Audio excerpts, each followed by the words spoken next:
So it's time for our second short format talk. Before we get started, you might be wondering, I'm surprised nobody's asked, why is there this gigantic supercomputer sitting next to me? They tell me it's for a talk that's going to go on tomorrow, which sounds awesome because they're going to talk about what's actually in this cabinet. Either that, or they're planning on replacing me next year with this computer, and it's learning as it goes. I'm not sure. I hope I'm back next year, right? Yes, computer? Yes. All right. So when I was going through the schedule, trying to see which speakers we were going to be watching, I saw this description, as I'm guessing a lot of you did, and said, "Oh yeah, I got to come check this out." And no, it's not double. This is still Chris Rock, and he's going to talk to us a little bit about messing with identity. Let's give him a big hand.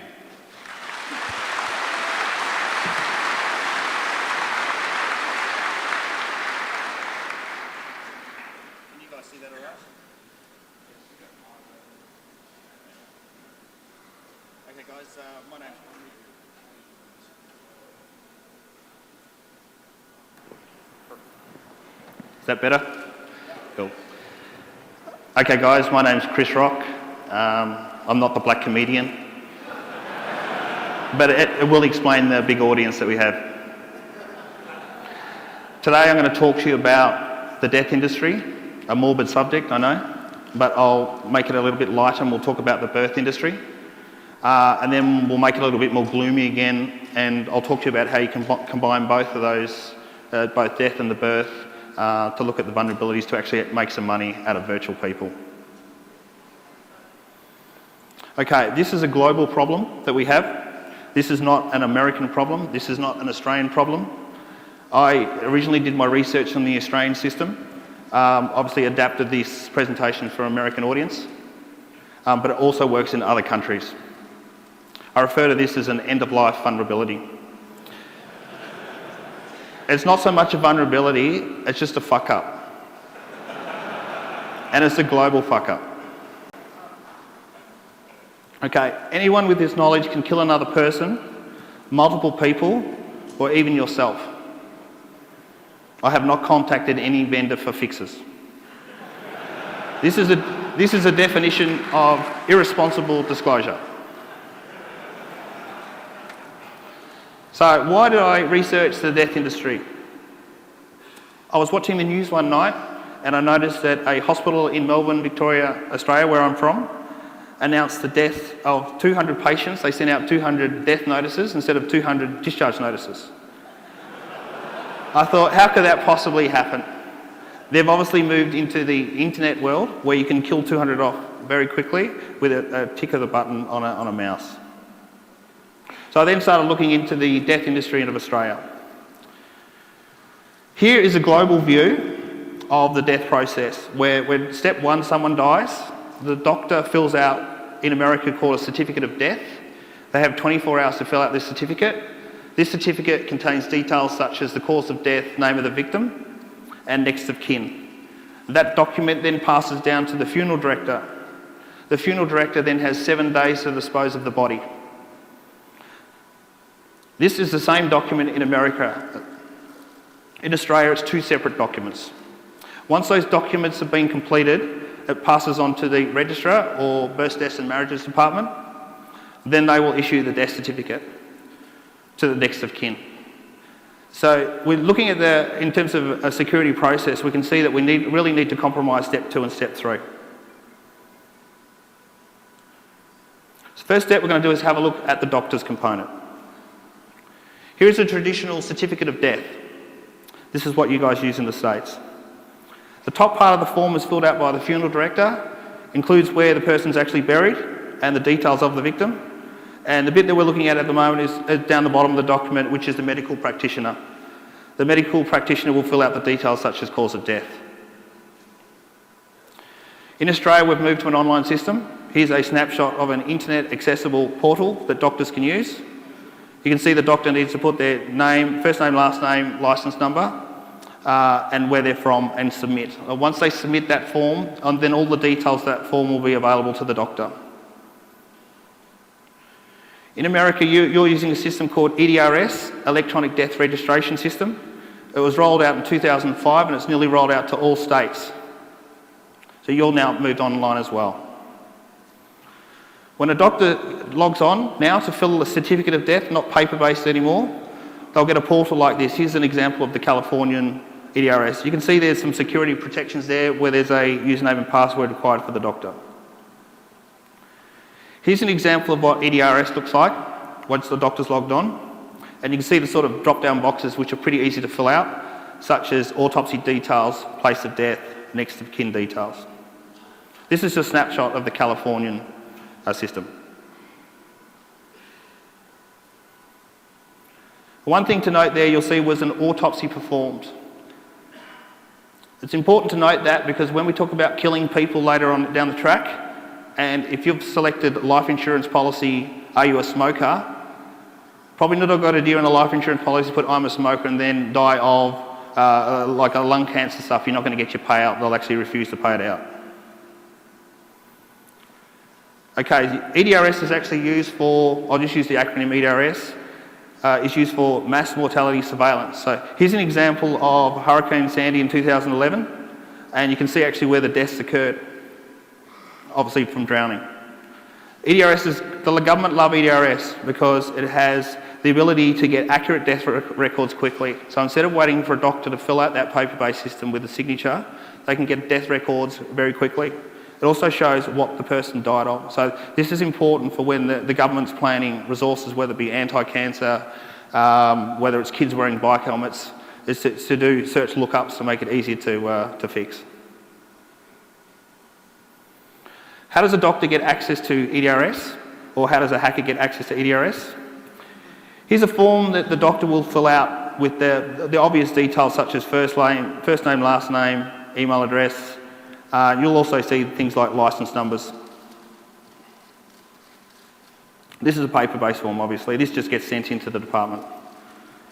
Now, they've also moved on to a DOI registration. This state's using DOI registration. Again, first name, last name, license number, issuing state, and all these personal details. This is what the doctor would use to first-time register. Now, not all doctors use EDRS. When somebody dies in a hospital, that job's done by the medical examiner. When someone dies in, for example, a prison or in a hospital, the medical examiner takes that, or if it's not a natural death, then the medical examiner will look after that. But a doctor such as a doctor that looks after old age patients where dying is normal, then they will use the EDRS system. You can see here that some of the questions on another state-based system where it's asking you for those details again. You can see the doctor can choose their own username and password.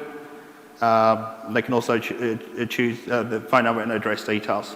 Now, when you use this system, it will do a lookup against the license details. And as long as every detail matches except for the email address and phone number, you can then register yourself as a doctor. That's not good. So how do you get these details? Well, lucky enough, there's a system in place to find out whether your doctor is real or fake. So if you want to go find a doctor, use Google Doctor Database, and you'll find one for every country. And that'll give you all the license details and office details. So I've just put some examples up there. As I said, I'm not shitting on the US. I'm happy to shit on Canada when I go to Canada as well. Okay, now, these are quite difficult to fill out for a hacker or someone malicious. Obviously, doctors have had 6 years of study and we may have not, maybe in different areas. So you can see here from the cause of death certificate here, we've actually got from A to D, the actual cause of death. So in this example, the actual A is what the person actually ended up dying of. So pulmonary embolism. Now down the bottom is the doctor speak for liver cancer, and then acute hepatic failure, so I can't even say it, is liver failure, and then thrombosis in the left thigh is just a blood clot, and then the last one is blood clot in the lung. As I said, the important detail to look for is down the bottom here on 33, was an autopsy performed, and we'll talk about that in a minute. If you guys don't know what that means, if a doctor thinks it's an unnatural death, it has to get referred to a coroner or medical examiner. There's guides online on how to fill these documents out with 44 use case examples on how to actually finish somebody off. It's produced by the CDC. So you can learn doctor speak really quick. Okay, the role of the medical examiner or coroner. A medical examiner, for people who don't know, is a doctor with maybe a few more qualifications such as forensics or pathology. A coroner is a word for representative of the Crown. They may necessarily not have any medical skills at all. They're actually elected into the role. It's very important that we look at this chart here when you're actually filling out a cause of death, because you don't want that case then to go to the coroner. So for example, as I talked about before, using this flow chart, you can see which cases go to the coroner or medical examiner. So dying in a hospital, dying in a prison, and also an unnatural death. So if somebody died on the street from like a gunshot wound. Another important thing to look out for is what we call a reviewable death in this orange box over here. If more than one child dies from a single parent, then you will go to the coroner. In other words, if you're going to kill your kids off, when we talk about that later on, I don't mean real kids, I mean virtual kids, don't be greedy and kill up more than one.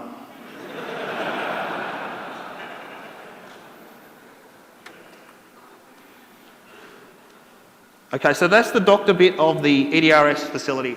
That's how to get access, and that's how to fill out the form. The next phase is the funeral director. So once that the doctor's filled out their components of EDRS, the funeral director takes over. So this would be like the next of kin, for example, for choosing a funeral director.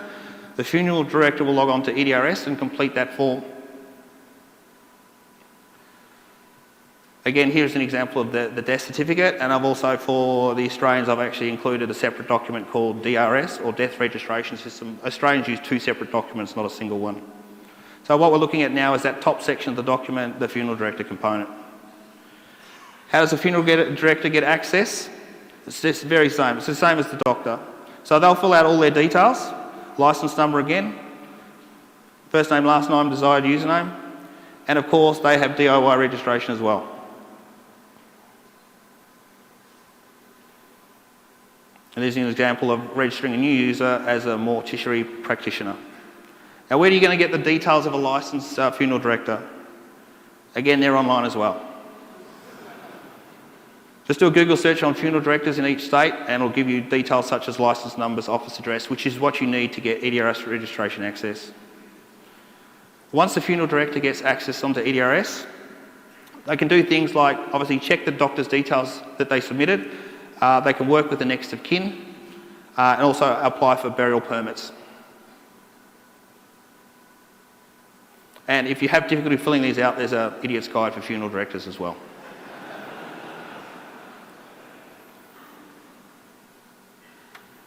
Okay, now instead of doing the fraudulent case of a funeral director, I actually thought it would be fun to find out to become a funeral director myself. I've always had this interest in the death industry. So I set up a website, the name of my company and just funerals at the end of it. Stuck up some caskets and some flowers.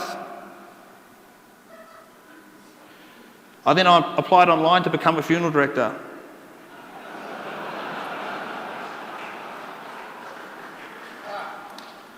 Three days later, I got an automated response.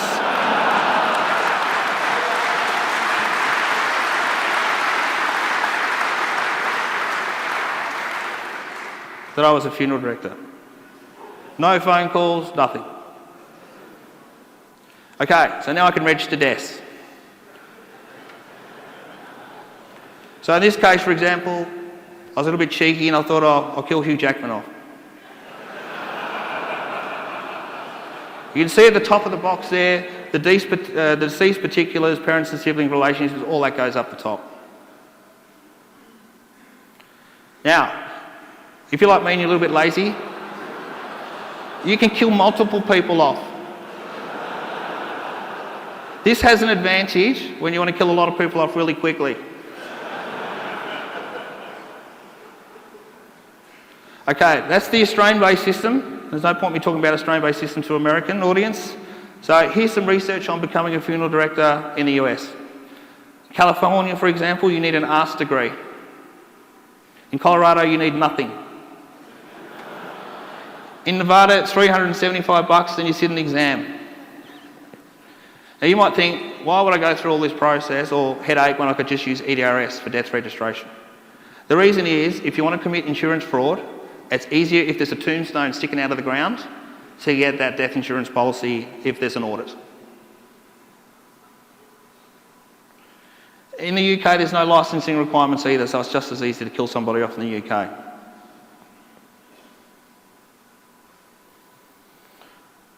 So that completes the two parts of fraud to get the death certificate.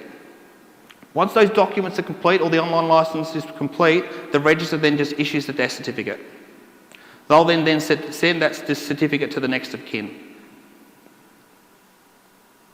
And you might ask, how am I going to get that certificate if I've killed somebody off? You're filling out the form, you can put on anyone you want as next of kin.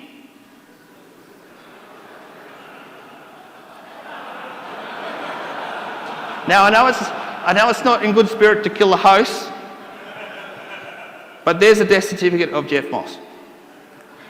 He doesn't know he's dead, he's walking around, but on paper he's dead. Now that's going to be a problem for him when he travels. And it's just a general pain in the arse.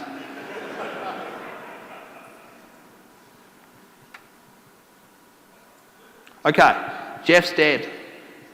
That was fun. But I know Jeff's got a lot of money, so I want some of it. What do I need to do now? I have a death certificate. I fill out a will online.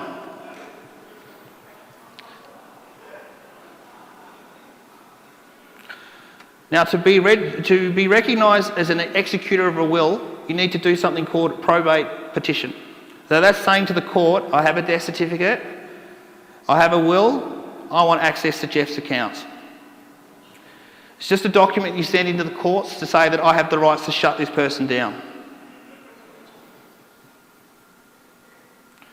You then use accompanying letters like what I've just put up there. It's just a standard template, free website, where I'm writing to the bank to say, shut him down. The bank then will give me the proceeds of the money. Now, a normal executor of a will do what they're supposed to do. They'll shut the victim down. So they'll pay out their debts, give the money to the next of kin, all that sort of stuff. But if you wanted to do it maliciously, you could just take all the money and run. Of course, that system's now moving online as well. You can now do a petition for probate online. The beauty of that is it's completely removed. You don't have to go to court. Okay, why would you want to kill somebody? Financial, killing yourself. So why not enjoy your life insurance money while you're alive?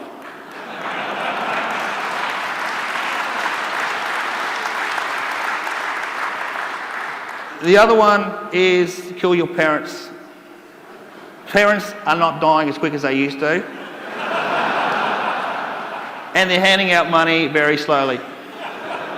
Better off killing them, taking their funds, and do a runner. Okay, revenge. Revenge on your ex-wife, girlfriend, partner. The beauty is they're dead and they don't even know it. So there's one of those silent things where you're just going, Don't shut their bank accounts down. Just when they go get their new passport or their new license, oops. Kill your boss. He's an arsehole. Okay, hinder. If you're under investigation,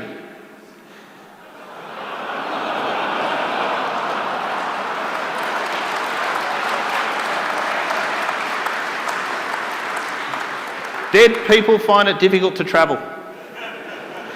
If you're also committing this sort of a crime against somebody, they're more interested in protecting their own lives in terms of getting their financial history in track than chasing you. Kill your opposing lawyer or the judge.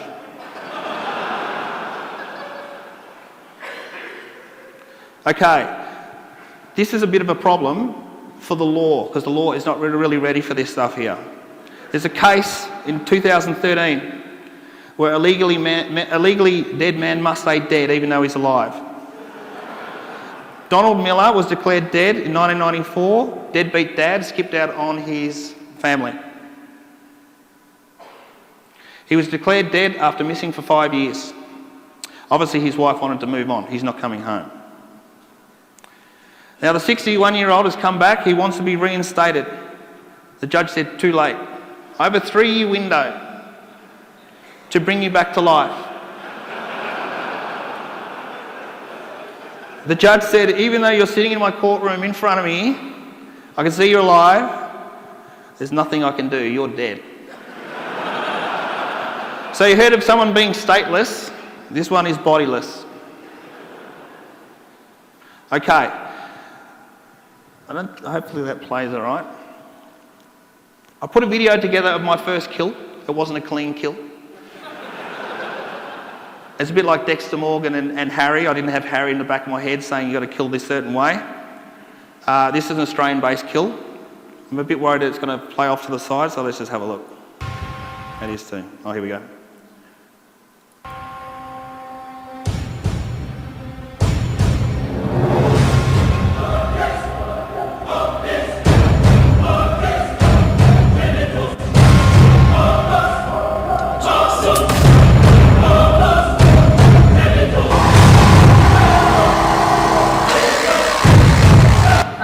Melbourne Hospital has mistakenly announced the deaths of more than 200 patients.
Thank you.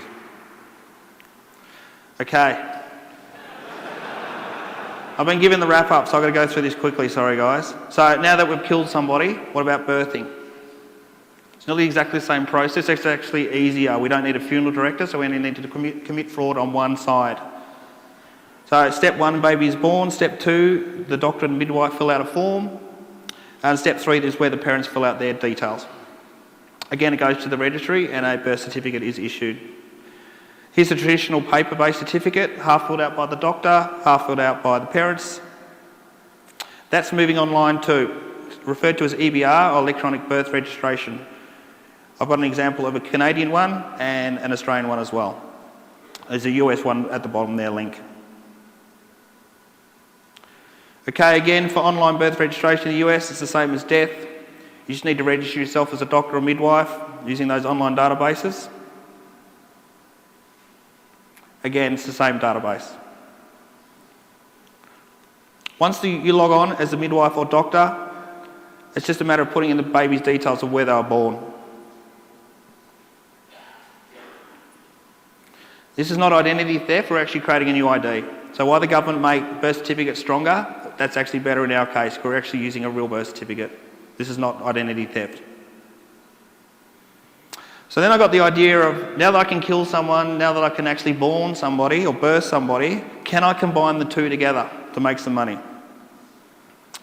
I assume you guys know what a shell company is. For those who don't, an entity that actually doesn't do any business, but actually is a legal or accounting term used to protect assets or identities of an owner.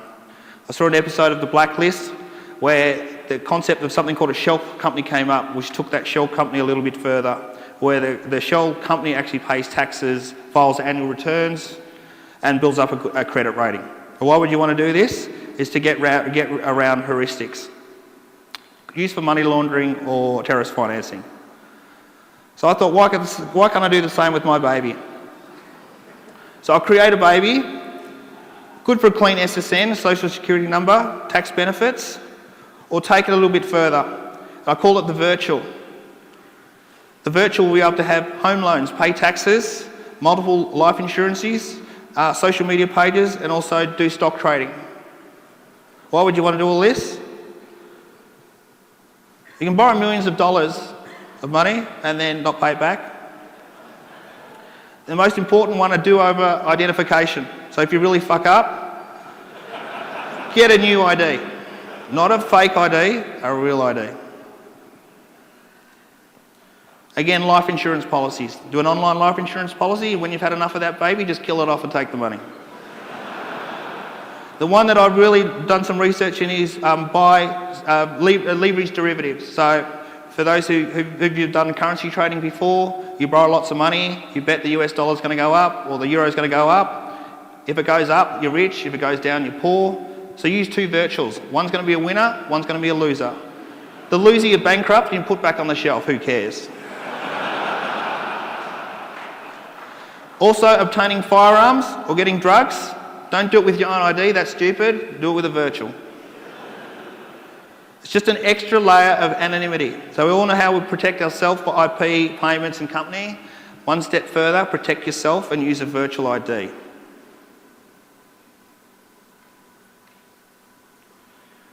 Okay, why is it so vulnerable?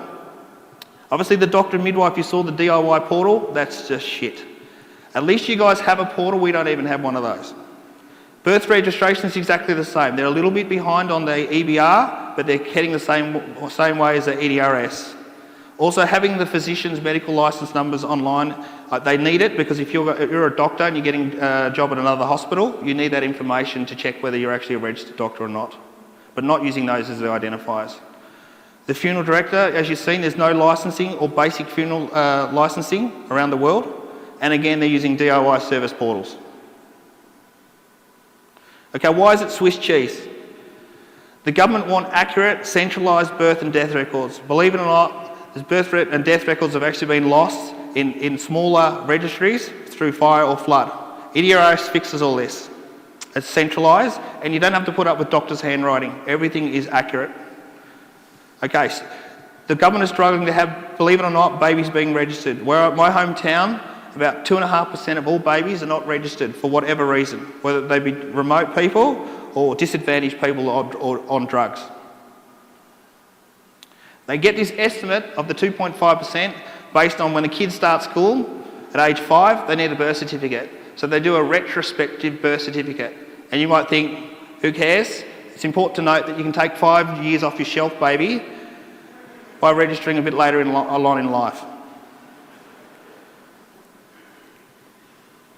The government historically had based the fact that you needed 2 parties in collusion, the doctor and the funeral director, to bury somebody, to get rid of the body. But you can see here from the portal you can become both those persons. I'd advise you, if you're going to do any of this stuff, and I'd advise you don't, but if you did, use a virtual, don't use your own ID. And moving from a paper-based system to an online system is obviously fraught with a danger. Now, I've written a book on this topic. For more information, I've done a year's worth of research on this and thought I'd put it into a book on how to raise your virtual, how to use the stock market to your advantage, how to kill your baby off, bankrupt your baby. And if you want to get that, you can buy that on Amazon. Thanks for your time, guys. That's it.